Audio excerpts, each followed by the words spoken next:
नवरात्रि आ चुकी है तो आप सभी को नवरात्रि की ढेर सारी शुभकामनाएं। कौन कौन नवरात्रि का व्रत उठा रहे हैं जरूर कमेंट करके बताइएगा। नवरात्रि कब से शुरू हो रही है, नवरात्रि में घट स्थापना कब करना है और कौन कौन इस व्रत को कर सकते हैं, व्रत के दौरान हम क्या खा पी सकते हैं, सब कुछ हम वीडियो में आगे जानेंगे। और जो इस व्रत की जो भी विधि विधान होते हैं, जो भी पूजा पाठ होते हैं, उसको कैसे करना है, सब डिटेल में आपको हर एक चीज वीडियो में आगे जानने को मिलेगी। तो आप वीडियो में बने रहे शुरू से अंत तक मेरे साथ, मेरे चैनल 33 कोटि पूजा पाठ में। तो चलिए हम वीडियो को शुरू करते हैं। नमस्कार दोस्तों, हर हर महादेव। कैसे हैं आप सभी? आशा करते हैं आप सभी बहुत अच्छे हैं और जहां भी हैं ईश्वर से जुड़े हुए हैं। तो नवरात्रि शुरू होने वाली है। अभी नवरात्रि को आने में आपके पास लगभग एक हफ्ते का समय बचा है, जो कि आपको तैयारी में ही लग जाएंगे। बहुत अधिक समय नहीं बचा हुआ है। 2023 में नवरात्रि जो है 15 अक्टूबर से शुरू हो रही है। 15 अक्टूबर के दिन ही जो है कलश स्थापना होगी। तो कौन कौन नवरात्रि करते हैं हमें जरूर कमेंट कीजिएगा। नवरात्रि कौन कौन कर सकते हैं ये भी बात मैं बता देती हूँ। तो देखिए, हर कोई नवरात्रि का जो व्रत होता है उसको कर सकता है। आप कुंवारी लड़की हो तब भी कर सकते हो, आप शादीशुदा हो तब भी कर सकते हो। अगर आप प्रेग्नेंट हो तो आप थोड़ा सा अपना देख लीजिए अपने अनुसार, अगर आप कर सको तो करो, नहीं तो आप इस साल छोड़ दो, आप नेक्स्ट साल से उठा लीजिएगा। ठीक है, इसमें ऐसा कुछ भी नहीं है कि हमें रेगुलरली ही करना होता है, छोड़ के नहीं कर सकते हैं, बिल्कुल कर सकते हैं। दूसरी बात यह है कि हम व्रत में क्या खाएं क्या ना खाएं। तो देखिए, आप सभी को पता है कि नवरात्रि के व्रत में कुछ नहीं खाया पिया जाता है पूरा दिन, क्योंकि शाम के समय हमें पूजा करना होता है। आप दिन भर जो है जल पी सकते हैं, अगर रह सके तो ऐसे रह सकते हैं, नहीं तो आप जल फल फ्रूट ये सब ले सकते हैं। क्योंकि देखिए 9 दिन की बात है तो हर कोई तो इतना नहीं कर सकता है, लेकिन जो शरीर से स्वस्थ हैं, जो जिनके अंदर वो शक्ति है, क्षमता है, भाव है। देखिए, भाव तो सभी के अंदर होता है, तभी नवरात्रा का व्रत जो है उठाते हैं। तो माँ आ रही है तो माँ के आगमन में तो हमें इतना तो कष्ट झेलना ही पड़ेगा। बहुत कोई व्रत बिल्कुल नहीं कर सकते हैं, लेकिन फिर भी व्रत उठाते हैं। क्यों उठाते हैं? क्योंकि उनके अंदर श्रद्धा भक्ति होती है। उन्हें लगता है कि वो कर लेंगे और सच में वो कर लेते हैं, क्योंकि माँ की असीम कृपा होती है। हम पहले ही डर जाते हैं कि कर पाएंगे कि नहीं कर पाएंगे, लेकिन कर सकते हैं, यकीन मानिए कर सकते हैं। मैं भी पहले बहुत ज्यादा डरती थी कि 9 दिनों का व्रत है, पता नहीं कैसे करेंगे, नहीं कर पाएंगे, अगर बीच में अगर छूट गया तो हमें ही पाप लग सकता है। इस तरह से सोच सोच के मैं कई बार ऐसे सोचती थी और करती ही नहीं थी। लेकिन फिर जब मैंने किया तो मैंने एकदम से कर लिया, मेरा व्रत जो है कहीं पे नहीं टूटी।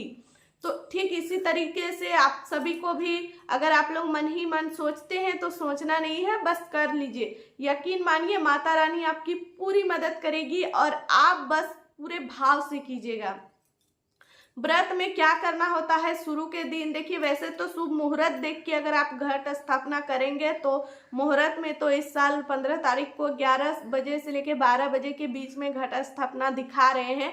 लेकिन हमारा एक ये है कि हम लोग सुबह सुबह ही कर लेते हैं, ब्रह्म मुहूर्त में ही करते हैं, हम लोग दिन उठने नहीं देते हैं। तो आप अपने घर के अनुसार ही देखिएगा कि आपको कब करना है। तो 15 तारीख को सुबह भोर में ही हम लोग जो है नहा धो करके एक दिन पहले ही घर को स्वच्छ कर लेते हैं। जो हमने कई वीडियो में बताते हैं कि हम अपने मन को भी शुद्ध करते हैं, शरीर को भी शुद्ध करते हैं। तो एक दिन पहले ही हम लोग सब कुछ करके रखते हैं, घर एकदम साफ सुथरा होना चाहिए। तो उस देखिए, घर में अगर कोई मेहमान आता है तब भी हम लोग घर को साफ सुथरा करते हैं। तो सोचिए, घर में माता रानी आ रही है, वो जगत माता है। तो अगर माता रानी आपके घर में आ रही है तो आपको घर को कितना सुंदर करके रखना है वो तो आप सोच ही सकते हैं। तो आपको घर को साफ सुथरा कर लेना है एक दिन पहले। उसके बाद भोर में ही थोड़ा जल्दी उठिएगा उस दिन।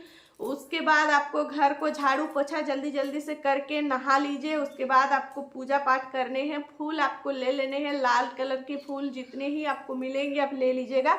फूल माँ को अति प्रिय है तो फूल जरूर रखिएगा, भोग भी जरूर चढ़ाइएगा।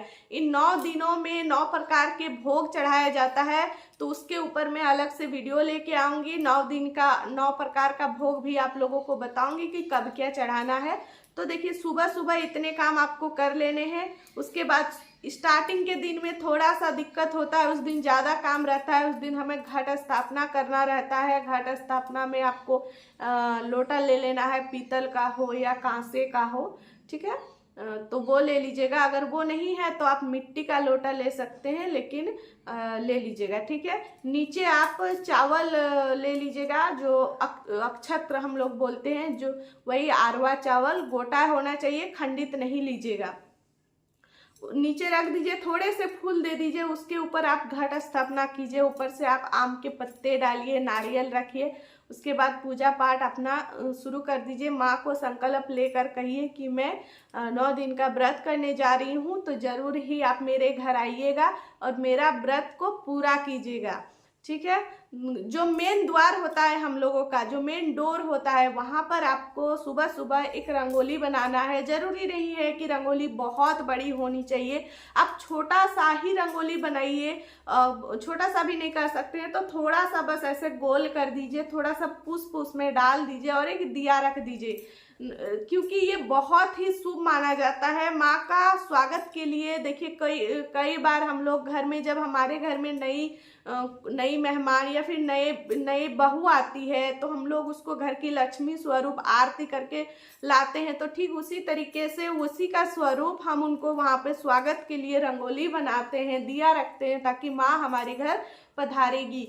द्वार पर थोड़ा थोड़ा गंगा जल छिड़क दीजिएगा, सारे घर में थोड़ा गंगा जल जो है छिड़क दीजिएगा। आप सभी को पता है, या तो आम के पत्ते से छिड़किएगा या बेलपत्र या फिर पुष्प से पूरे घर में छिड़क दीजिएगा, आपका घर पूरा शुद्ध हो जाएगा।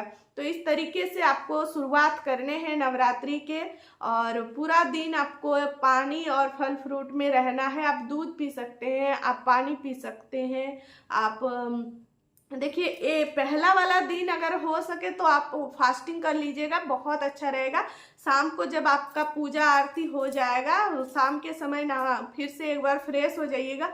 अगर हर कोई नहीं नहा सकते हैं तो कोई ज़रूरी नहीं है, कपड़ा बदल लीजिएगा, थोड़ा सा पानी अपने ऊपर से ऐसे छिड़क करके अपने आप को शुद्ध कर लीजिए, हाथ पैर धो के शुद्ध हो जाइएगा। उसके बाद वैसे भी खाया पिया तो नहीं रहते हैं, तो अशुद्ध होने का तो ये नहीं है, लेकिन फिर भी हम लोग वॉशरूम वगैरह तो जाते ही हैं, तो थोड़ा सा ध्यान रखिएगा।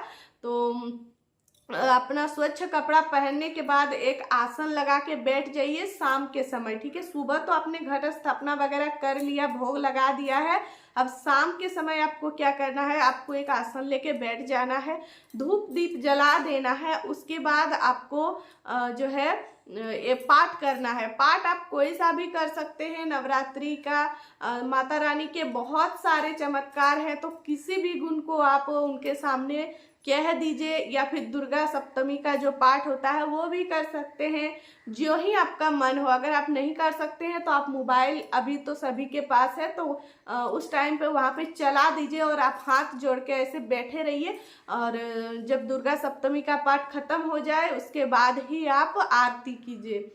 उसके बाद आरती करने के बाद आपको जो है वहाँ जो भी आपने वहाँ पे भोग वगैरह लगाए हैं वो आप फिर से आप चाहें तो दोबारा उसको भोग लगा दीजिए, जरूर ही लगाइएगा। जो आप लोग कई बार क्या होता है कि हम लोग खाने में जो बनाते हैं वो हम लोग नहीं चढ़ाते हैं, लेकिन देखिए नवरात्रि के दौरान आपने व्रत रखा है तो आप बहुत शुद्ध खाना ही बना रहे हो। अगर आप अलग से माता रानी के लिए कुछ बना सकते हो तो आप खीर वगैरह बना लीजिएगा, माता को खीर अति प्रिय है, तो खीर बना के उनको जो है चढ़ाइएगा। थोड़ा ही बनाइएगा, थोड़ा बनाने में बहुत कुछ नहीं लगता है, थोड़ा ही बनाइएगा, माता रानी को भोग लगा दीजिएगा।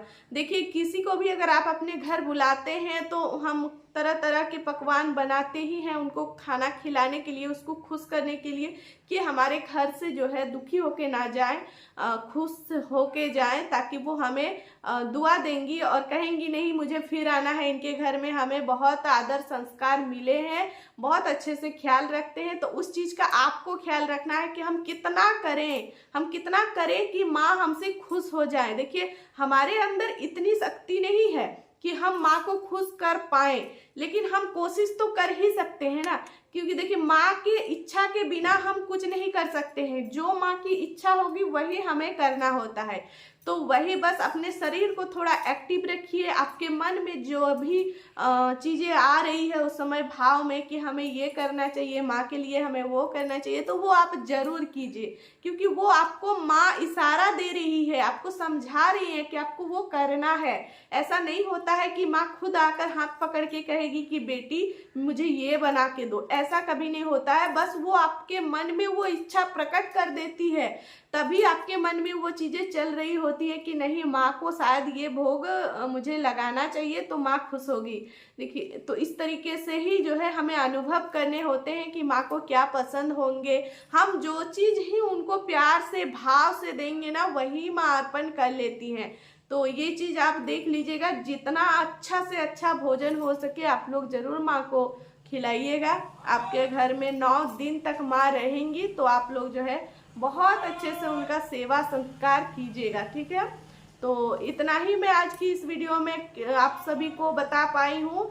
आगे भी मैं नवरात्रि से जुड़ी ढेर सारी वीडियो आप सभी के लिए लेके आती रहूँगी। इस वीडियो का मैं यहीं पर समाप्त करती हूँ। मिलती हूँ आप सभी से नेक्स्ट अच्छे से वीडियो में। तब तक के लिए आप सब अच्छे रहें, स्वस्थ रहें। एक बार सभी कोई जोर से बोलिए हर हर महादेव, जय माता दी।